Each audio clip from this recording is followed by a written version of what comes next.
The next several lectures are going to develop the idea of envelope generation, which is a way of shaping waveforms to make them more musical sounding.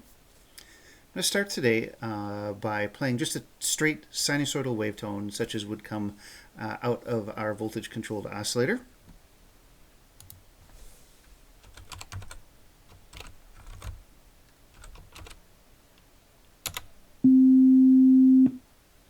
Let me play that again. And one more time. It sounds very mechanical and artificially generated. And that's because the waveform is the one that's shown in this blue graph here. Essentially, there's no sound at all. And then the waveform is turned on. It oscillates for some amount of time. And then is abruptly turned off. No musical instrument, no acoustical musical instrument certainly would do this. Even a piano, for instance, when you strike the key, there's a very rapid turn-on time, which we call the attack, but then the decay takes quite a while.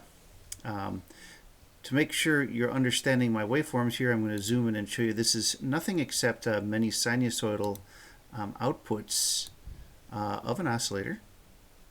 So let's take a small chunk in the middle, and you see, in fact, it's a sine wave. So the idea is to create something called an envelope. And an envelope you generate to have a particular shape, like, say, this curve here. And so this is the envelope function. Now, by itself, this won't play a tone. It's just a shape that's going to then be multiplied onto or applied to the waveform to give it some structure in time.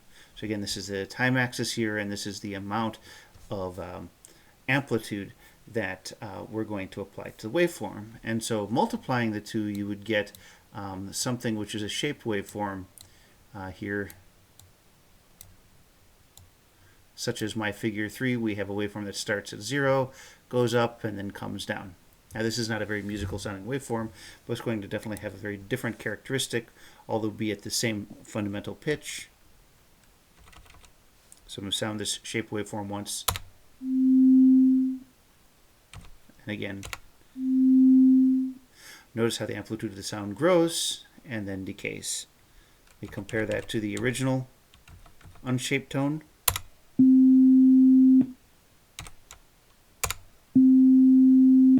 And now the shaped.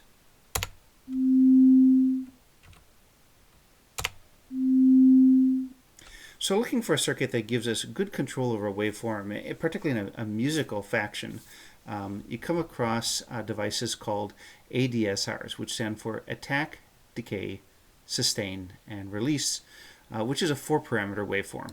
And a great one was developed by Renee Schmitz, and is shown in the website. See the comments or course notes for a link to the original ADSR schematic. We'll be using a second ADSR schematic. Again, ADSR stands for attack, decay, sustain, release. And I'm going to be modeling this and showing you how it works in this video and then building it in the next. The design of the circuit is to take a gate. So this would be, for instance, the time that your finger was down on an electronic keyboard. So a square pulse that goes up and then down. When you release your finger, it takes that signal and then produces an envelope at the output that you would then use to apply it to, say, a waveform. And envelope generators have lots of other uses as well in analog synthesis, but that's the main one to think about. This circuit has got 3 parts. The parts are the input buffer, the 555 timer, which is a variant of the monostable mode, which we studied at length last quarter, and then finally a buffer. And we've talked about these standard op-amp buffer followers, where the output of the op-amp is just looped back to one of the inputs so that the output resembles what comes in, but able to drive an arbitrary load. So it's very well to understand that you would put these at the output of an envelope generator, so the envelope doesn't change when you hook it into different devices. And a monostable mode makes sense as well, because if we recall, the monostable mode allowed us to generate pulses of arbitrary duration from a given trigger pulse. So the front part then of this circuit is something a little bit different. It is a buffer but not an op-amp, because it has the also goal of producing a very sharp transient trigger from a arbitrary gate pulse, and it uses these series of 3 transistors in a row to do that. We're going to use the Lush circuit simulator to analyze this front part of the ADSR first, and then add on the monostable 555 timer with these additional adjustments, which, as you can see, are labeled to give you the parameters of the shaped curve that we'd like, the attack, the decay, the sustain, and the release. So the final device will have an input, it will have power at plus 15, minus 15, and ground, and then we'll also have an output, as well as 1, 2, 3, 4 potentiometers for the 4 variables that adjust the shape of the envelope. Let's look at this first part of the circuit. I have drawn it in Lush Projects here. Plus 12 volt supply and ground, and then you can see the 3 transistors, which are all NPNs. And then here would be an input of a gate pulse, so you could imagine that would give some voltage. I just set to 5 volts here for starters, which would turn on and then turn off. And so we can see the function of this part of the circuit displayed on the oscilloscope trace below. The top trace is this lower output. This is the fast output, which will be used to go to the trigger of the 555 timer. And we can see it makes these fast transient pulses whenever we turn on the trigger, and less importantly also when we turn off the gate. On the bottom, we actually have the input. So this bottom trace reflects whatever is going on at the input of the device. And then the middle trace is this other output, which will go to the reset. This is a output which maintains the state of the input. Again, the purpose of this circuit is to provide 2 things: a nice solid gate signal, in particular something that will tell us when the release occurs, and a fast prompt trigger for the 555, and to do it in a fashion that's buffered. That is, I could go over here and change the output or the input voltage to any reasonable positive value, and the device would work the same.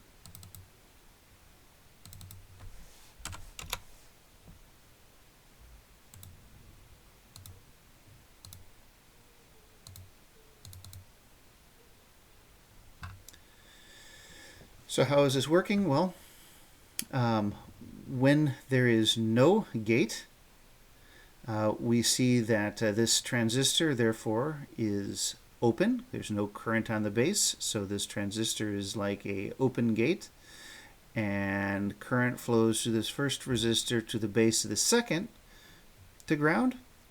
This flowing current into the base of the second transistor opens it up, and so current also flows down from the power supply through the transistor as well. Because the current is flowing through the second transistor, that means that there is no, and there's a capacitor which acts as a DC block. That means there's no current flowing through the base of the third transistor, and therefore this transistor is open. So again, initially, when we have no gate signal coming in, our first transistor is closed, our second is open, and our third is closed, resulting in a low and high signals respectively on these 2 outputs, which we're going to use in the subsequent part of the circuit. Now, right when I close,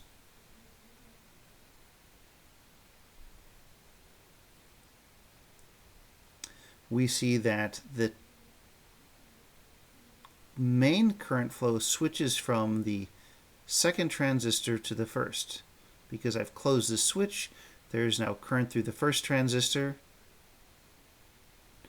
and that means that there is no current to the second base, so this switch is closed, and therefore no current to the third transistor's base, so it's closed also, and both of the outputs are high, at least once it's been closed for a little bit. Let me open it, and we go back to our original state. So this explains the behavior of this upper output, which simply mimics the status of the input gate. Something else is going on, however, which is due to this small 10 nanofarad capacitor. Remember, the capacitor acts as a short to rapidly changing signals. How rapid is determined by the resistors that are near that capacitor. And so right when I close and when I open, we see just a little bit of current move through this third transistor.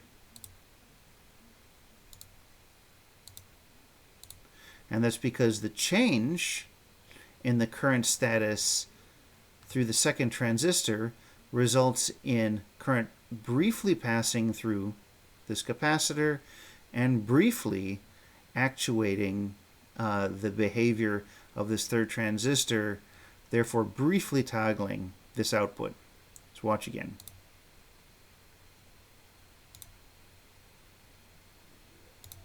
And so you can see it's only upon a change of state of that second transistor that the third one briefly allows current to flow, connecting this output briefly, effectively almost to ground, and then it quickly recovers. If we want to explore this more, we would increase the size of this capacitor, slowing down the time constant.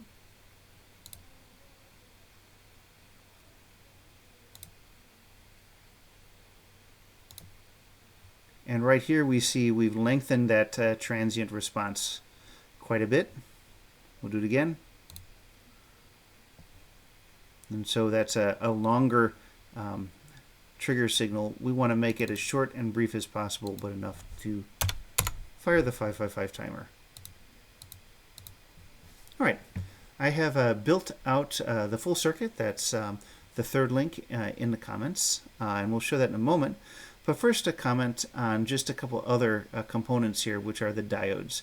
Notice the diodes are used opposing the direction of the diodes in the transistors.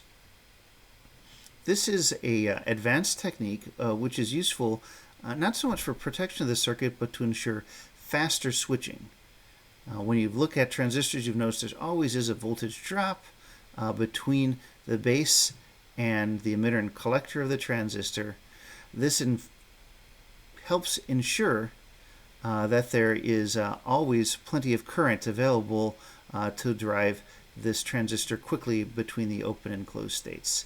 And so this is, I would call it, a advanced technique that is useful in optimizing the performance of bipolar junction transistors, such as the one used here when making fast switching circuits.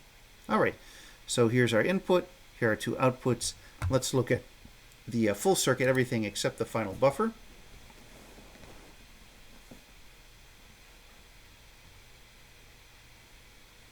Same circuit is repeated here. Here's the 555 timer, and I've wired it up with the same configuration as shown originally by Renee Schmitz.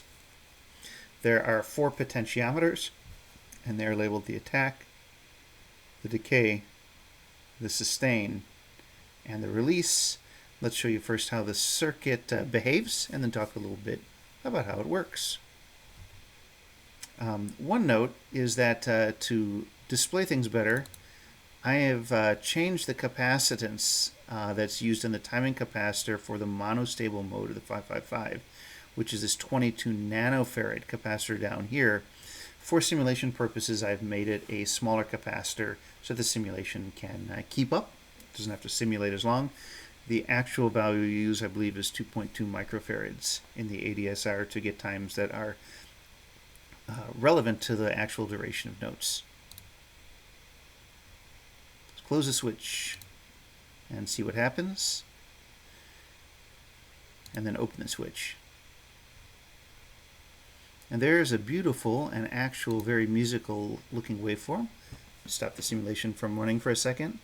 When I closed the switch, so turned on my gate, there was a rapid rise, not instantaneous, but with some brief time constant. You can see here. And then a second phase, which is called the decay, and then a third called the sustain. And then once lifting my finger off the note or opening the gate, we got a third phase called the release.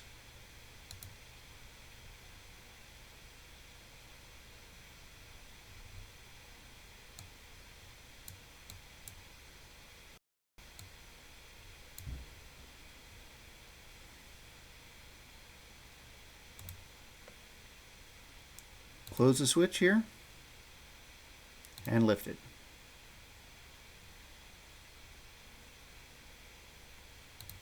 Close it, lift right away, or close it and continue to hold down the key, keep the gate open for a long time.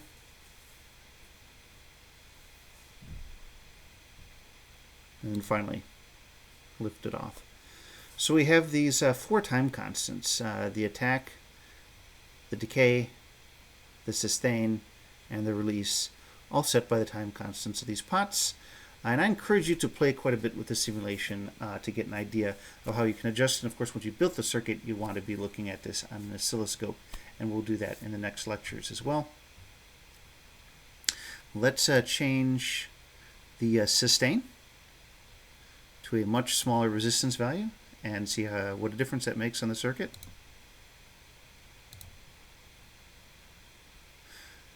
Now you can see that in fact the intensity, the loudness continues to grow.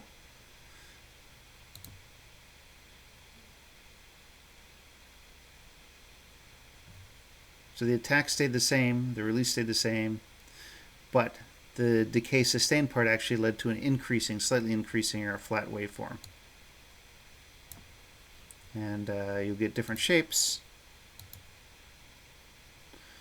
based on different flatness at the top there based on how you set the sustain.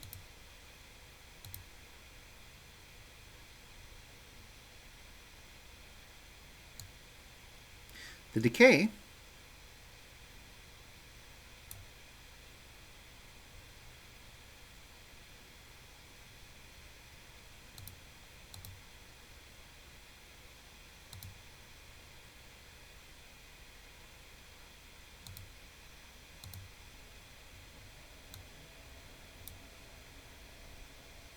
affects the portion right after the attack.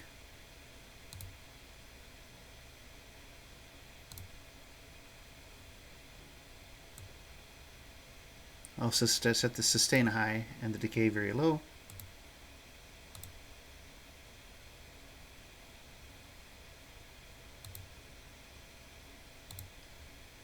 That gives us a very sharp, almost percussive sort of sound.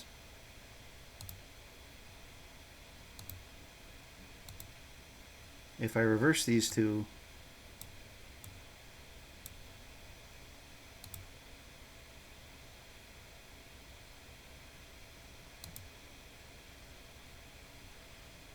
I get an increasing amplitude that lasts until I release the gate. The attack is pretty straightforward.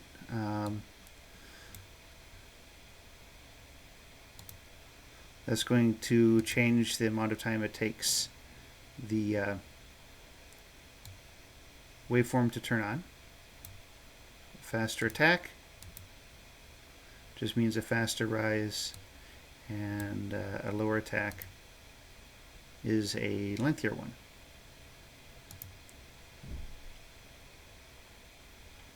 The release also is easy to understand.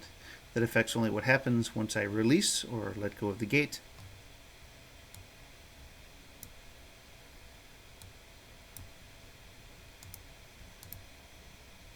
Attack, decay, sustain, release. Increase the release all the way. Attack, decay, sustain, release. Now very fast. Attack, decay, sustain, and I'll release it now. It will take a very long amount of time. And so this is a way that you produce shape waveforms as measured here at what would be the output. Remember, in our actual circuits, these then feed into a TLO81 op amp, which is used as a buffer to buffer the output for the next stage. So let's think a little bit about how this works.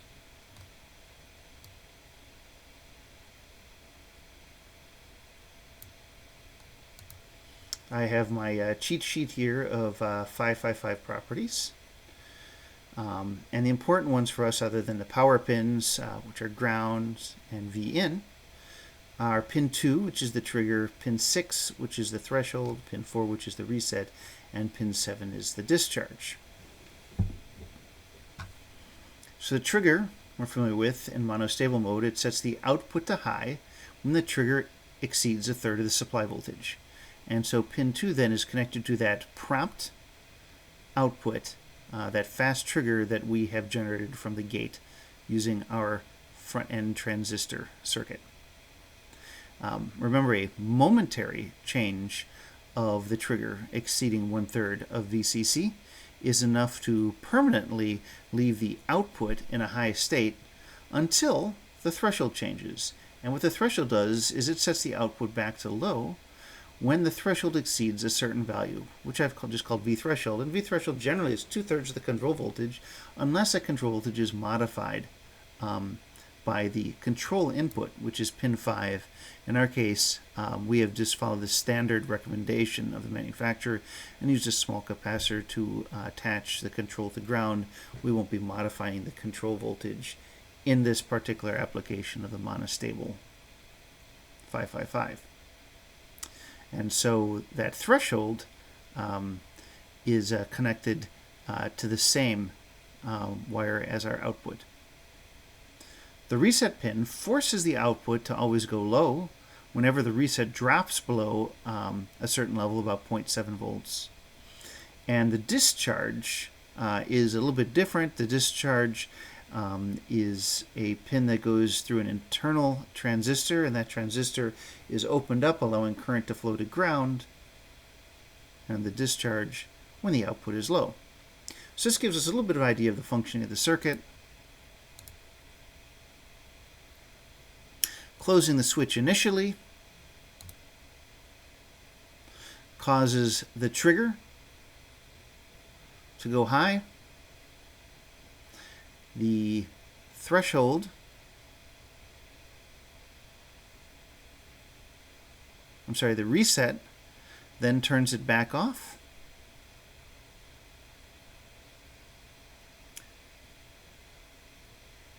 And the discharging the capacitor is set by the decay and the sustain.